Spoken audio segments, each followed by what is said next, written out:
हिंदुस्तान में मुसलमानों का कोई हामी नहीं था, लेकिन जब से इन फिरका परस्तों ने जन्म लिया है उस वक्त से मुसलमानों की रही सही चैन और सुकून सब छिन गया है, क्योंकि इन फिरका परस्तों ने हमावक्त मजहब इस्लाम को मिटाने के लिए ना जाने कैसी कैसी रचना रची है। गौर तो करें, कभी वंदे मातरम जैसी गंदी नापाक चीज को नाफिज करने का हुक्म होता है, जिसकी वजह से नींद हराम हो गई है। आज भी बहुत सारे स्कूलों में गीत गाए जाते हैं जिस गीत में सरासर कुफ्र भरा हुआ है, जिस गीत को एक बार पढ़ने से इंसान खारिज इस्लाम हो जाता है, जिस गीत को एक बार पढ़ने से मुसलमान नहीं रहता। आज वही गीत हिंदुस्तान के मदारिस और मकातिब में पढ़ने वाले बच्चों के लिए मजबूर किया जा रहा है। आज हिंदुस्तान के मदारिस को खत्म करने की कोशिश की जा रही है। आज हिंदुस्तान के मदारिस और मकातिब को दहशतगर्दी का अड्डा करार दिया जा रहा है और ये इल्जाम लगाया जा रहा है ये जितने भी फसादात हो रहे हैं, इनके पेशवा और ये लीडर ये मुल्ला है, सबसे पहले इनको खत्म किया जाए। और उन्होंने आसान सूरत ये निकाली कि अब हिंदुस्तान में मुसलमान मदारिस और मकातिब और मस्जिदें नहीं बना सकते, इसलिए आज हमारे इबादत गाहों में पाबंदियां लगा दी गई है। लेकिन शायद उनको ये मालूम नहीं कि जब तक मुसलमानों की सांस चलती रहेगी उस वक्त तक दीन इस्लाम और मदारिस और मकातिब पर किसी भी तरह का आंच ना आने देंगे। किसी शायर ने क्या खूब कहा है, हम तुम्हारी धमकियों से खौफ खा सकते नहीं, हम तुम्हारी धमकियों से खौफ खा सकते नहीं, जुल्म के आगे हम अपना सर झुका सकते नहीं।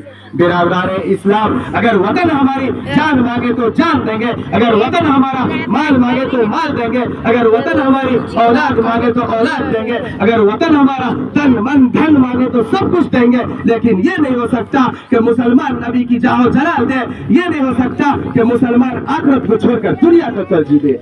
लेकिन आप हजरात को वो तारीख याद होगी, अंग्रेजों की जब ज़ुल्म सितम हद से आगे बढ़े और उन्होंने इस्लामी किला को मिसमार कर उस पर तस्लीसी अकायद को रखना चाहा था, तो सबसे पहले हज़रत शाह अब्दुल अजीज अल रहमान मैदान जिहाद में बेझिझक कूद पड़े और अफजल जिहाद के जज्बे पैकरा से सरशार होकर हिंदुस्तान को दर हल बांटने का फतवा दिया और अंग्रेजों के खिलाफ जंग किया और इस बात का तय कर लिया कि अब गुलामी की जंजीरों के टुकड़े टुकड़े करके ही दम लेंगे। आपने टीपू सुल्तान का नाम सुना होगा, वो टीपू सुल्तान ही की जात तो थी कि जिसने कहकर कि गीदड़ की 100 वर्ष की जिंदगी से शेर की एक दिन की जिंदगी बेहतर है। जब लोगों ने ये अल्फाज सुने तो लोगों में आजादी के खातिर मुर्दा रगे में लहर दौड़ा दी थी, आजादी के खातिर भड़क उठे थे और खुद टीपू सुल्तान रहमतुल्लाह अलैह अंग्रेजों के खिलाफ बरसरे पैकार रहे और मैसूर की जमीन पे यानी मैसूर की धरती में आखिरी वक्त लड़ते रहे,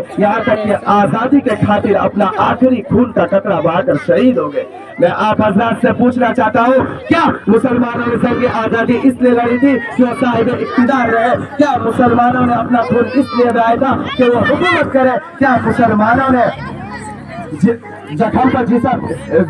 जिसम पर जख्म इसलिए खाए थे कि वो हाकिम बने? नहीं, हरगिज़ नहीं, बल्कि इस्लाम को बरकरार रखने के लिए, बल्कि दीन को बरकरार रखने के लिए, बल्कि ईमान को बरकरार रखने के लिए, बल्कि हिंदुस्तानियों को गुलामी की जंजीरों से आजाद कराने के लिए, बल्कि हिंदुस्तान में अमन और सुलह बाकी रखने के लिए। लेकिन आज फिर हुकूमत फिरका परस्त अंग्रेजों की तरह हमारे दीन को मिटाना चाहती है, लेकिन शायद उनको ये मालूम नहीं कि अगर उन लोग ऐसी इसी पर रहे तो याद रखें उनको भी अंग्रेजों की तरह मुंह खानी पड़ेगी और अपने अहद से सबक दोष होना पड़ेगा। ए मुसलमान के गयूर नौजवानों, अपने अंदर इनकिलाब पैदा करो।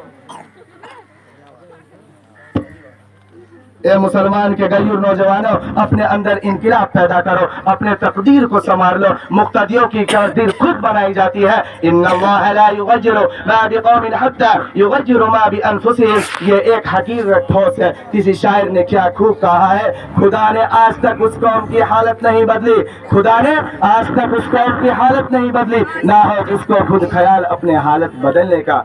ए मिल्लत इस्लामिया के नौजवानों, आज आपने इज्जत और आबरू के इम्तिहान का वक्त आ चुका है। आज ताजमहल की पुरशिकवा इमारतें तुमसे फरियाद कर रही है, आज लाल किला की दीवारें तुम्हें आवाज दे रही है, आज कुतुब मीनार तुम्हारा वसीया पड़ रहा है, आज बाबरी मस्जिद की दिलखराश शहादत तुम्हारे दिलों को झंझोर रही है। ए मिल्लत इस्लामिया के नौजवानों, ए खालिद बिन वलीद के फर्जंदों, ए महमूद गजनवी के मुक्तदियों, ए सलाहुद्दीन अय्यूबी के हमनशीनों, बेदार हो जाओ, जाग जाओ, अपने अंदर इंकिलाब पैदा करे, अपने तकदीर को संवार लो, क्योंकि आज दुश्मन इस्लाम ने तुम्हारे खिलाफ कमर कस ली है। आज गैरों ने तुम्हें हिंदुस्तान से मिटाने की साजिशें कर रहे हैं। आज तुम्हें मुशरिकीन ने तुम्हारे खिलाफ खुफिया तौर पे फौजें इकट्ठी कर रखी है। मुसलमानों, अगर अब भी बेदार ना हुए तो याद रखो तुम्हारा भी हाल वैसे ही होगा जैसे बोस्निया के मुसलमानों को जलील खार किया गया था। अब तुम्हारा भी हाल ऐसे होगा जैसे अंदलुस के मुसलमानों को गाजर मूली की तरह काटा गया था। तुम्हारा हाल भी वैसे ही होगा जैसा कि बर्मा के मुसलमानों को बेदर्दी से शहीद किया गया था।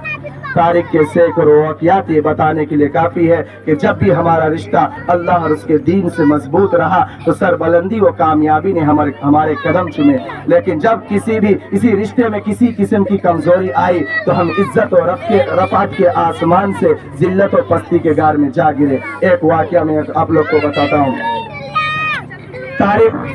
तारीख जंगे बदर की हमारे सामने मिसाल पेश करती है। जंगे बदर में जो कामयाबी हुई वो सिर्फ इसी बुनियाद की वजह से हुई। अगर कामयाबी होती तो कुफ्फार मक्का को होती, क्योंकि कुफ्फार मक्का तकरीबन 1000 थे, 700 ऊँट, 200 घोड़े और ये सब के पास तलवार और जंगी हथियार मौजूद थे। उधर उतबा अबू जहल, उतबा शैबा, वलीद हंजला, उबैद हर्ष, उमैया बिन खल्फ, नफरा बिन हर्ष, अब्दुल मुत्तलिब जैसे शुजात के पैकर और आज़मूदाकार थे। और इधर बेचारे मुसलमान सारो सामान, कुल तादाद 313, सवारी के लिए कुल 2 घोड़े और 70 ऊँट है। एक पर 3-3, 4-4 आदमी सवार है और पास पैदल सफर कर रहे हैं। किसी के पास नेज़ार कमान है तो तलवार नहीं, किसी के पास तलवार है तो नेज़ार कमान नहीं। जब मकाम बदर पर पहुंचते हैं तो देखते हैं कुफ्फार मक्का मकाम बदर पर खेमासन हो चुके हैं, जहाँ पानी की बफरवानी है। बेचारे मुसलमानों को पस्त और पथरीली जमीन पर खेमासन होना पड़ा। ऐसी जगह अगर किसी को प्यास लगे तो एक घूंट पानी पीने को न मिले। लेकिन जितने भी जंग में जितने भी असवार और जितनी चीजों की जरूरत पड़ती है ये सब कुफ्फार मक्का को हासिल थी। लेकिन जब लड़ाई शुरू होती है तो कुफ्फार मक्का गाजर मूली की तरफ